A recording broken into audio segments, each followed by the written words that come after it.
With President Biden under pressure to drop his bid for a second term, his party has been thrust into uncharted territory, struggling with a long list of risks and rewards as it faces the prospect of replacing Mr. Biden less than 2 months before the party convention. No presumptive nominee has withdrawn this late in the process. But no party has faced the challenge the Democrats face today, a nominee dogged by doubts about his mental acuity, his ability to beat his rival, former President Donald J. Trump, and his fitness to serve another for years as president. All of this has left Democrats struggling with critical questions. Is it easier to defeat Mr. Trump with or without Mr. Biden at the top of the ticket? Is it riskier to go with a new candidate or stick with a president who appears headed for defeat? On Wednesday, a New York Times Siena College poll found that Mr. Trump's lead over Mr. Biden among likely voters had grown to 6 percentage points after the president's halting debate performance last week. The White House said the president was not dropping out, and he met with Democratic governors on Wednesday. But he confided to at least 2 allies that he realized the next few days were crucial to saving his candidacy. To that end, Mr. Biden began preparing for his first sit-down interview since the debate with George Stephanopoulos of ABC News on Friday morning. Several Democrats said that no matter the risks, a new nominee could bring a host of benefits to the party, particularly if Mr. Biden anointed a successor in an effort to assure a smooth transition and minimize intra-party battling. A new generation candidate could bring a jolt of energy to the ticket. It would give so-called double haters, voters unhappy with the rematch between an 81-year-old president and a 78-year-old former president, a possible new place to go this November. A new candidate would almost certainly benefit from a surge of campaign contributions, at least initially. If you are driving your car straight off a cliff, there are definitely risks to swerving right or left instead, said Howard Wolfson, a Democratic consultant, who said he was doubtful that Mr. Biden could recover from the debate and go on to defeat Mr. Trump. But other Democrats, including some advising Mr. Biden, said that changing horses now could lead to divisive and destructive feuding in the party. It could saddle the party with an untested candidate and a logistical nightmare that would only increase the prospects of a Trump victory this fall. A lot of things have to fall into place where it would take an act of God for it to go well, said Stephanie Cutter, a Democratic consultant who also advises the Biden campaign but was not speaking on its behalf. The Crash Course campaign, a late-stage Biden replacement, would be less known and less experienced on the national stage than either Mr. Biden or Mr. Trump, obstacles that a newly selected nominee would have to quickly navigate. Without a traditional primary, the candidates would be deprived of on-the-ground lessons in being a presidential candidate, drilled with questions from voters, learning the details of unfamiliar regional issues and of making alliances with key players of each state.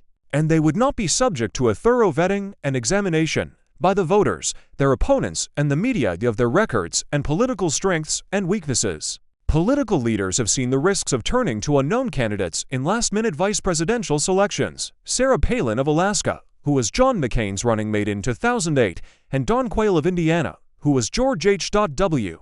Bush's running mate in 1988, both struggled and stumbled their way through their election seasons. Picking someone new is not without substantial risk, which is why so many Democrats are so reluctant to consider replacing Joe Biden on the ticket, said Steve McMahon, a Democratic strategist who worked on the presidential campaign of former Governor Howard Dean of Vermont in 2004. Republicans would not make it easy. In normal circumstances, a campaign has months to do opposition research on its own candidate to make sure it is prepared for any attack. But the Trump campaign has already had ample time to assemble opposition research files of potentially damaging information on Mr. Biden's potential successors, which it could use to define them before they have a chance to do so themselves. Is invasion czar Kamala Harris the best they got? The Trump campaign asked in an email sent Wednesday morning, a bullet-point assembly of attacks, including on her role in Mr. Biden's immigration policy. That said, the sheer excitement of a new facial in a year when so many voters have been complaining about the rerun of 2020 could provide a real lift going into the fall campaign. And while a new candidate may be subject to damaging opposition research findings by Mr. Trump, there is less time for that information to be aired and to sink in. A fraught process, there is no real playbook on how to replace a candidate who drops out weeks before the convention.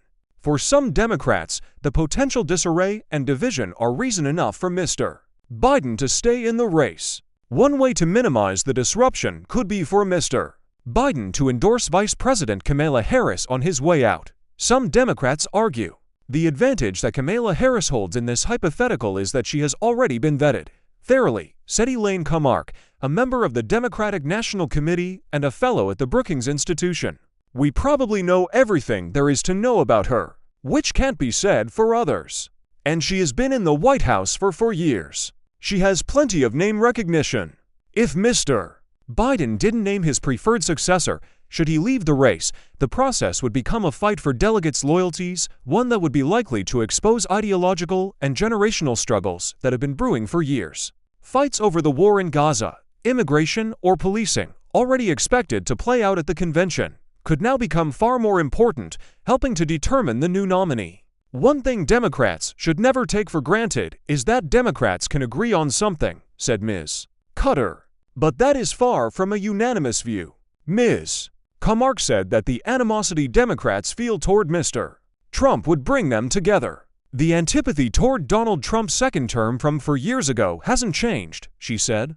And some Democrats said there were ways to minimize lasting damage. Jeff Weaver, a strategist for Senator Bernie Sanders to presidential campaigns, said the party should settle on a fast-track selection process, including party-sanctioned debates. If it were to happen, it would consume all the political oxygen in the room until the Democratic convention, he said. And by the time of the convention, people would have a very good sense of who these candidates are. A new nominee could face other complicating factors. An Ohio election law requires parties to have their candidate set by Aug. 7. Nearly 2 weeks before the Democratic National Convention in Chicago. The party had been planning to formalize Mr. Biden's nomination before then, through a virtual online roll call vote. Barring a change to the law, which may still happen, the party will be hard-pressed to settle on its new ticket by that August deadline, or give up being on the ballot in Ohio.